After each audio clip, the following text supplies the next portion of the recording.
नवरात्रि के प्रथम दिन मां शैलपुत्री का ध्यान पूजन किया जाता है और इसी दिन योग साधना के प्रथम दिन मूलाधार चक्र को सिद्ध करने की विद्या रूपी ज्ञान को आशीर्वाद के रूप में मां शैलपुत्री से प्राप्त किया जाता है। इनकी पौराणिक पहचान के बारे में पूरी जानकारी के लिए वीडियो को अंत तक देखें। माँ दुर्गा अपने पहले स्वरूप में शैलपुत्री के नाम से जानी जाती हैं। पर्वतराज हिमालय के घर में पुत्री के रूप में अवतरित हुई, इसलिए इनका नाम शैलपुत्री पड़ा था। माता नंदी पर विराजमान हैं। माता जी के दाएं हाथ में त्रिशूल और बाएं हाथ में कमल का पुष्प है।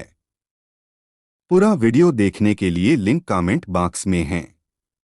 माता का यह मनोहर स्वरूप कांतिमय है। नव दुर्गा के स्वरूपों में यह प्रथम स्वरूप है। अपने पूर्व जन्म में ये प्रजापति दक्ष की पुत्री के रूप में अवतरित हुई थी। उस जन्म में इनका नाम सती के नाम से विख्यात हुआ था। उस जन्म में इनका विवाह देवों के देव महादेव जी से हुआ था। एक बार प्रजापति दक्ष ने एक बहुत बड़ा यज्ञ किया।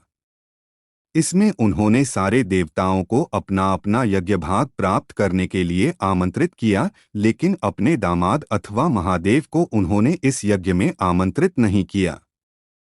जब माता सती को पता चला कि उनके पिता एक अत्यंत विशाल यज्ञ का अनुष्ठान कर रहे हैं, तो यह जानकारी पाकर उनका मन वहां जाने के लिए व्याकुल हो उठा और माता सती ने अपने मन की इच्छा महादेव जी को बताई। महादेव जी ने विचार करके माता सती को बताया कि महाराज प्रजापति दक्ष किसी कारणवश हमसे रुष्ट हैं। उन्होंने अपने यज्ञ में सभी देवी देवताओं को निमंत्रित किया है, किंतु हमें जानबूझकर नहीं बुलाया है, कोई सूचना तक नहीं भेजी है। ऐसी स्थिति में तुम्हारा वहां जाना किसी प्रकार भी श्रेयकर नहीं होगा। महादेव जी के इस उपदेश से सती का प्रबोध नहीं हुआ। पिता का यज्ञ देखने वहां जाकर माता और बहनों से मिलने की उनकी व्यग्रता किसी प्रकार भी कम न हो सकी। उनका दुखी मन तथा प्रबल आग्रह देखकर महादेव जी ने उन्हें वहां जाने की अनुमति दे दी। माता सती ने पिता के घर पहुंचकर देखा कि कोई भी उनसे आदर और प्रेम के साथ बातचीत नहीं कर रहा है। सारे लोग मुंह फेरे हुए हैं। केवल उनकी माता ने स्नेह से उन्हें गले लगाया। बहनों की बातों में व्यंग्यात्मक उपहास के भाव भरे हुए थे। परिजनों के इस व्यवहार से उनके मन को बहुत क्लेश पहुंचा। उन्होंने यह भी देखा कि वहां महादेव जी के प्रति तिरस्कार का भाव भरा हुआ है।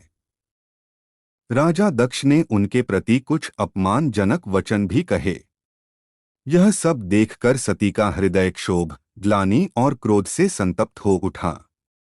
उन्होंने सोचा, महादेव जी की बात न मानकर मैंने बहुत बड़ी गलती की है।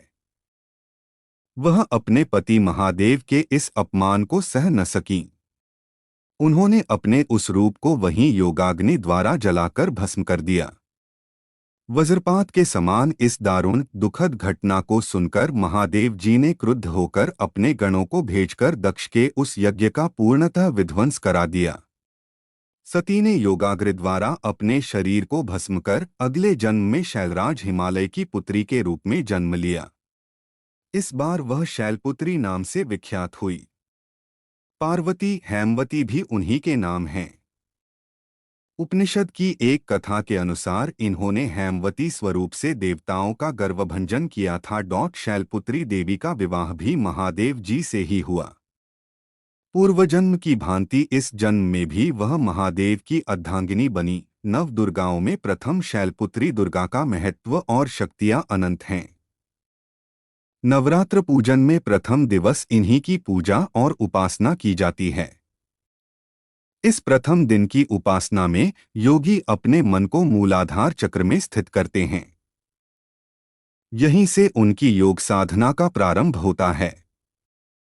नवरात्रि के समय ब्रह्मांड में सात्विक ऊर्जा का प्रभाव रहता है। इस समय अपने आप को सात्विक बनाकर रखें, जिससे देव तत्व की अनुभूति हो सके।